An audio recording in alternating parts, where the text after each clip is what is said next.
Okay, so welcome to our short fireside channel about cultures of Balkans and how they play in a global companies. So to start, Phil, with the very first question about Emanuela and Alina, can you a little bit tell us about yourself, your company, your career? Of course. Alina, would you like to start maybe? Sure. So it feels like I've been here before, and I think I have, but I want to share that I actually started in TELUS Digital as my first job post-university. So, 12 years later, I thought I'm just going to go in for maybe 3 months, take a couple of calls, and then I'm just going to probably build my own successful career. But then it happened in the same kind of factory of talent, if I can call it so. So I started in TELUS Digital as an agent and then moved on organically to being at different stages in operations. And I think my roles have evolved as the company has evolved into expanding portfolios and expanding on the kind of spectrum of our digital endeavors somehow. I'm hoping to have the opportunity to tell a bit of the story later, but TELUS Digital is essentially branched out of TELUS as a mother company, which is Canadian-based and is more tied into, I think, the telecom bigger scheme of things. So I think that determined a lot of my growth in the organization and kind of polished a little bit of who I am today. Beautiful. Thank you. Okay, I'm Emanuela Jovic. I'm the CEO of Becky Works. It's a young Dutch company with around 300 employees at the moment. But originally, a little bit about myself. I was born in Split, Croatia. My parents are actually from Sarajevo. I grew up in the Netherlands, and now I live in Belgrade, Serbia. So I like to call myself Jugoslovenka. But jokes aside, my parents actually fled to the Netherlands when I was just 6 months old. So that's where I grew up, I studied, and I started my career. And then 12 years ago, I actually found the love of my life, and it brought me back to the Balkans, to the Western Balkans, even though I was raised in the northern part of Europe, of course. And until now, I'm happily living in the Western Balkans, so to say. From origin, as said, I used to be in the legal advisory, but I really found my love for people and bringing impact in the HR industry, and that's also how I started from the ground as a startup in the Becky Works company. Okay, fantastic. You're truly, I would say, a Balkans person. So Sarajevo, Split, then Belgrade. So what was your experience coming back from Netherlands to Belgrade and starting to work there? Mm-hmm. What were the cultural differences that you experienced on this journey? I like to call it sometimes it's a cultural whiplash. Of course, I expected the bureaucracy. That wasn't a shock for me.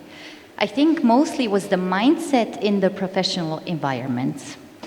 And I think we are witnesses that there's a lot of international companies on the Balkans. Today we can also, and yesterday we can hear how many foreign investors there are. But still the management is Balkan. And it's not so connected to nationality, but mentality.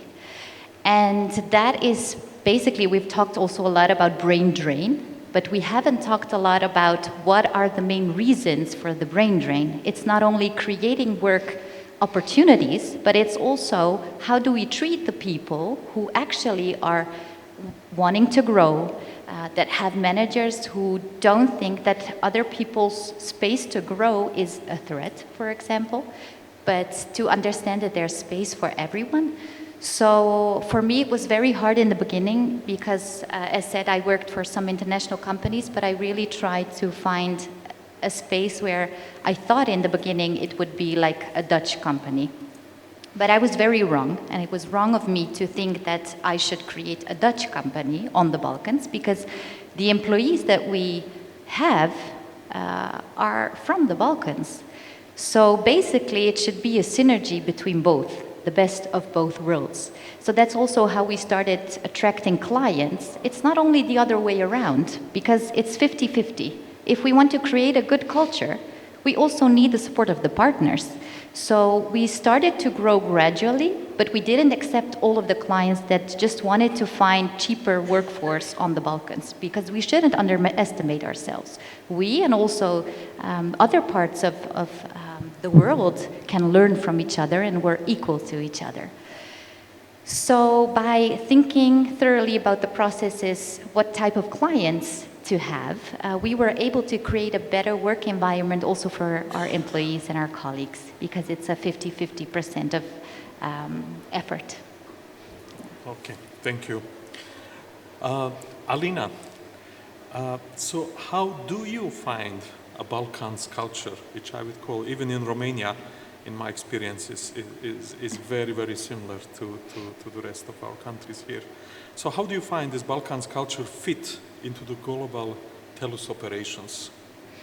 Yeah, I think maybe similar to Emanuela's kind of coming home story, when you merge, I think at least in my work environment, I think a corporate culture that is Canadian driven, where politeness and personal independence and space and a very, I think very subtle means of providing feedback hits the ground on our pragmatism, our practicality, our directness, abruptness at times, right? Because we want to get things done, we want to be efficient, we want to be fast. I think that's when the culture clash happens the most. So in today's world and organization, I think we need to make sure that there's complete merger and interwoven permeation, I think, between the two. So ensuring that the message is there, ensuring that our teams are reliant on fair process, fair communication, equal distribution of chances and knowledge with a lens of our mother company is very important. So in a global footprint, when at the core you're deriving from a very people-centered, not that the Balkanic one is not a people-centered one, but people-centered, extremely, I think, nurturing culture, when you bring it into a fast operational execution, you need to make sure you pace yourselves. And I've had mentors who've at times told me, hey, the way you're running things, try to go slow to be able to go fast, just because I think by going fast, you're actually disruptive, and at times it could sense that you are overstepping a little bit of the territory, personal territory of each of the team members that you're working with. So the short answer is that there has to be patience between the communication methods, between the feedback methods, and between the result that we will pursue, I think, with the two different cultures at different paces. But I think the most important thing is that we end up delivering what we're committing to. Okay, so it's all about listening, understanding, adjusting what comes from the headquarters into Our day-to-day, the lives. yeah. But is there anything that you find in the way how people come to work and they bring them with them that you can utilize and create some additional value that a normal Canadian company would not deliver? I think if I can intro this with the fact that in my time as an agent over the phone is actually when I have had the biggest instilling of customer service skills that I had never gotten before. We're probably, I'm hoping all of us are culturally appropriate with the fact that our educational background is very competitive. Our parents are teaching us to aim for, kind of at scale development and fast results, and to be very ambitious. So with a background in which you're not given a lot of patience with your, I would say, upbringing, as you step into a very quiet and contained pace, I think what I am taking at work from my personal kind of partially Balkanic, I think, background is the fact that you can execute in patience, but you maintain the core of who you are. Okay, thank you. How about the Dutch culture? Mm-hmm. How does it work with like sourcing work from Belgrade and Sarajevo versus the Dutch culture, which is very, very specific? Yeah, it is. That's true.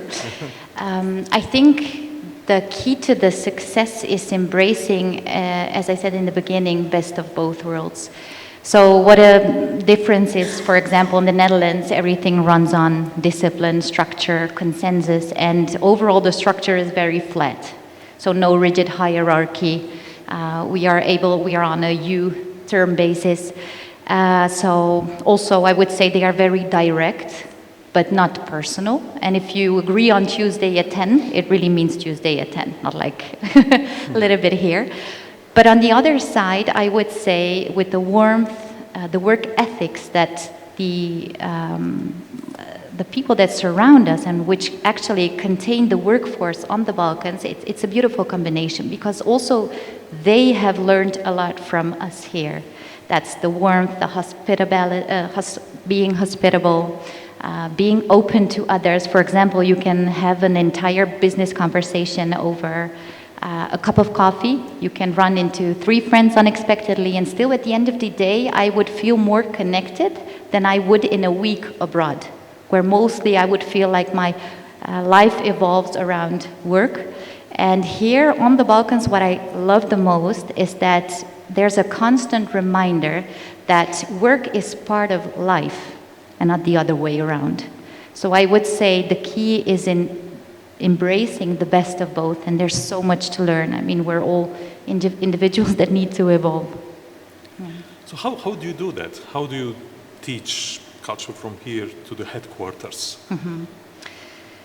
It takes time, of course, dedication, but mostly I would say live visits. So from the beginning, what we've said, we're not just a nearshoring company outsourcing. Really, truly, the employees are our colleagues on a distance. And to be able to feel like colleagues, and also because of the respect levels, you need to see each other. Because I grew up in the Netherlands, and of course there's a lot of prejudice when it comes to other parts of the world, also this part of the world. And maybe it's the best to say what I really love about our clients that came to visit. One of our first clients actually shared with us that for her, the live visit and seeing how the people actually live, what is the consumer basket, to spend some time with each other. I mean, Corona actually taught us that we can do everything almost online, but that's not the purpose. If you want to be colleagues, you need to meet the people that you want to lead. And we also have remote leadership. We are mixing between Belgrade and Sarajevo, of course. So the live visits, actually what she appointed was very interesting. She said, for me, it was very valuable to come and visit the employees live, to meet the culture, because if I sit somewhere in Amsterdam in the office and someone is sitting next to me or in front of me, I wouldn't be so easily choosing the words in communication. So I would be more respectful because I have to see this colleague in the afternoon or tomorrow. But if someone is online and is just a face, and mostly it's just a one-way communication, which is very rigid, then you can overstep that border very easily. So by creating a culture where also we lead by example, we are also not the most perfect company, but we try to lead by example and stimulating them to come. So we have also built our own internal academy. It's the Becky Academy, where we're not only teaching how to do accountancy or audit for the Netherlands. It is so much more. It's also soft skills. It's also culture for both sides. So it's basically teaching the employees how to understand the directness of the Dutch, but how to take the best out of it. But also on the other side, which is interesting, we in the Balkans need a lot of times a tap on the shoulder moment. Whereas in the Dutch companies, they say no news, good news. So if I'm not satisfied or something is not going well, you won't hear me. I mean, you will hear me about it. So by creating both cultures as a very important value, we have the help and support of also our partners. Okay, so bring the partners, walk the Belgrade streets, eat some good food, they learn our culture, and then you also have academy for internal exchange. Mm-hmm. Okay, that's I think formula for all of us. I used to have a Dutch boss and a Mexican boss at the same time, and it was amazing difference in the communication. So the Dutch one would send only one line, this is what we need to do, and then Mexican would send like 2 pages of text, some big letters, etc. Oh God, cultures makes a big difference. Mm-hmm. Okay, by the way, if anybody has any questions also to our panels, just raise your hand We will get you the mic so you can also ask questions as we go. Okay, thank you. Alina, what's your interesting story that you find in the Balkans where this culture really played a crucial part in some event, in some problem that you had to manage for your Canadian company? Is there any story you would like to share? I think a story from the fields that maybe comes to mind. Well, I won't stick to maybe operational stories because I don't want to discuss workflows or how we improve the specific metric. Can I maybe touch on something that relates to a couple of the efforts that were probably unexpected by our headquarters, right? Because we tend to do, and I think we're doing it for the first time in Bosnia this year, but in all of our locations, the legacy of our, I think, social responsibility involves some yearly gatherings in which volunteering events usually have to be at scale. Have to be at scale sounds bad, but we have an inherent expectation that maybe team members will join us, will embark on the journey of kind of giving back to the community and things like that. So I remember that we had, at the beginnings of us organizing these events, since TELUS Digital is huge on CSR, like many other big organizations, of course.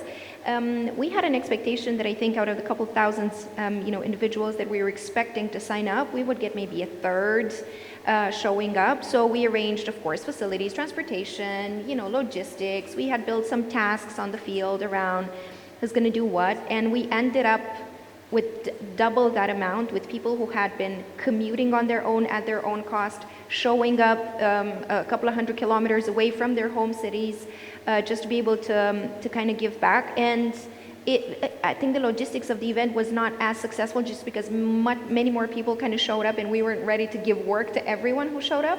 But I just want to say this in a sense that ties into our culture, because I think that many times as we're hosting, and you mentioned it as well, Emanuela, like visits from clients, visits from our support people into our local blends. They see, they notice the differences first, right? Not the similarities. Like, I'll give a very brief example and then tie it into my bigger story. Someone traveling to Romania, let's say, coming out of Canada, would be surprised that the waiter serving them is not smiling. The food is excellent. The restaurant has a good vibe. They're super happy with everything they're getting, but they're being served in a quiet, slightly distant way, polite but distant way. And they're like, oh, is everything okay? Is he mad? Is something wrong? Should I smile more? Do I need to tip more to make them happy? And it's just not necessarily who we are inherently. It doesn't diminish the quality of the work we're doing. It doesn't diminish our dedication. It just, I think, speaks a little bit to how evocative we are about the job we're doing. So I think what I want to tie into with my story is that we had people who had quietly rallied around this effort without necessarily making it a subscription or a sign-up method, but they were there to just give in, quietly showing up, giving in, putting in the effort, delivering on the execution without necessarily building a huge vocal prequel before this event. And I think it was just great because this is unpaid effort, right? It comes out of your time, it comes out of time that you could spend doing anything else. And I just think that, to me, it felt like a huge team was present without even being requested to. So I think it's a story that doesn't necessarily mean metric management or target attainment of any kind or revenue generation, but it does speak about the fact that we don't necessarily always have to make it a story. As a culture, I think we're super used to just delivering in silence without boasting necessarily, and I just think that's something that is to be appreciated. Similar to Emanuela, do you do some special efforts in TELUS to teach your customers or management in Canada about the culture over here? Oh my God, I think they get the best of all worlds somehow with the global footprint, just because I feel like with, how TELUS Digital is expanded today, that in-person visitation who has, been back for the past couple of years is definitely something that we try to take advantage of. But by taking the best of all worlds is that they actually have the possibility to take us from this really great intersection of people who, on one end, deliver on their promises without necessarily over-committing somehow. We're super passionate, so we might over-promise at times, but we will then kind of match our efforts together, not to disappoint. Getting the best of an academic footprint, I think I mentioned that before. So behind maybe quiet personalities or more stern personalities, oftentimes rely intense years of study, university degrees, and things that we don't necessarily maybe are the best at discussing about, but we're able to show it in action. And I just think that's a very good contribution we're able to kind of bring back as a country, not just in Romania, but all of the I think Balkan countries we're operating out of. But as an European footprint, we're taking that kind of back to HO and saying, hey, we're just as noticeable here. Okay. And I do know that you do have office in Sarajevo. Yes. So how is it to work in office in Sarajevo versus Bucharest? Is there any particular differences that you find? Not as many, because I think we have some synchronicity in how we think and how we act and how we communicate even. So it hasn't necessarily been a big bridge to cross over. But I think we are ensuring that we keep a local flavor to the teams that we are delivering the services from, because it beyond delivering a great performance as TELUS Digital, the human capital we have in each of these countries has to be preserved the way we found it, I feel, right? So there is absolute value in nurturing the, I think, national, if I can call it, colors of every single, country that we work with. So we would like to maintain that. I don't see challenges with communicating, with operating out of here, and we're actually trying to put this forward to our new and existing clients as a, premium nearshore location, because this is by no means just, an affordable cost center that you can get, really good services from, but, a place out of which we're happy to deliver complex tasks as well. Okay, thank you. Emanuela, looking back, would you change anything in your move decision? No. I would say the life in the Netherlands was easier, but here it feels more alive. So I'm happy where I am. And especially because of the global experience, I can make much more impact here on the Balkans than I would have in the Netherlands. And I would try to explain with one simple thing which stood by us in the company. So one of the biggest mistakes we have made in the company was out of good intentions, of course. It always starts with good intentions. And that was, as we were growing and scaling, we thought to be able to scale with the people that we have and to give them enough support, we need to hire managers. So we need to have experienced people from outside. And basically what we have done, all of those individuals are really great, very experienced, but what it created between us as a board and our employees was a very big distance and gap. So basically what happened was that the messages of the decisions that we were making were translated in a completely different meaning and context to the employees. So we were thinking about different strategies, what to do to be able to actually keep the startup feeling that you want to have, because we all get a lot of excitement of the startups. We're like a family, we do everything together, we do multitasking, delegating, which helps us grow. So what we tried to do, and it's also very successful, is we have incorporated a flat structure also in our core team. So that's the other side where we are trying to enable the people that actually have been raised here. So they have also their own particular mentality. So by the flat structure, what it means is that there's no head ofs, no titles. They are all colleagues. They work in small teams and they share responsibility. And what actually created is that some of the employees were leading by expertise, but some with creativity, with empathy, with innovation. So they didn't see each other as a threat anymore. They have a shared responsibility, and each and every individual is able to grow, to say their voice, and also to be seen and heard. And I think that is one of the most important things that we, also today, I mean, and yesterday at the ABSL, we all as leaders, in my opinion, have a very important role. Because the employees that we have in our teams, they are so much more than just individuals that are contributing to a company. The way that we are treating them, by seeing them, not judging them, not comparing them, and letting them know that there's room for everyone to grow, each and every employee is someone's sister, mother, father, brother. So the way that we treat our employees from day to day has direct impact in their day-to-day lives and how they are going to fulfill the other roles that they have in life. So by creating a healthy environment, and that's not only by leaders, it's an added value of each team member, you then have a healthier environment, which is the building foundation, I would say, number one for the success that we have today, where there's room for everyone to grow, to be seen and heard, and no rigid hierarchy. Okay, yeah, nice. One last question to end. On a personal note, what would be your recommendation for any people from Balkans living abroad? What would be your message to them, considering your part? Yeah, definitely don't underestimate the value that you can bring back. And yes, things are slower here, and it can lead to frustration many times, but that's exactly why your global experience matters.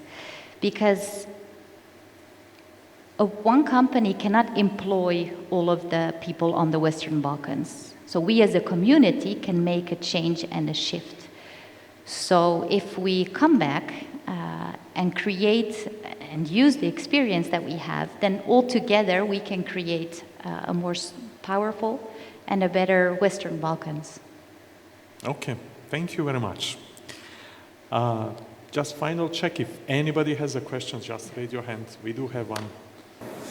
This is for both of your guests. Balkans is quite a big area by itself. So there are differences between ourselves as well. I'm curious whether those cultural differences are high enough for you to consider Balkans people different, especially for different roles. So do you have like preference, Bosnians for engineers, Serbians for managers, Romanians for accountants and so on? Or is it close enough that it doesn't really matter to the business? Thank you for your question. Thank you. I don't think that in our promises to the world right now we actually segregate things necessarily like that to build, I think, professional hubs, I think, per country. So at least from my perspective, I believe that it doesn't necessarily get, promoted on a blanket approach. Not necessarily. There will be local nuances, but rarely have I seen a specific country needs to be, the destination for a specific activity. So at least for our organization, all of the locations we have in the region, with their own partial differences, get sold or promoted together. And I would say, as for Becky Works, the responsibility starts with the head of the company. So we try to create equality and let the best person win, as said. So we share profiles from both countries. So it should be, the choice should be dependent on the skills and the person, not the way someone is called, where they're from, but the education and what the added value is. And that is mostly what is deciding if our clients are going to cooperate with either Serbia or Bosnia. So sometimes we tend to joke and we say, let the best person win. And that's our strategy. Thank you. Thank you very much. Thank you. Thank you to our guests on stage, Mr. Manojlovic and Alina Sakoanu, and to Adnan Behmen for moderating this session.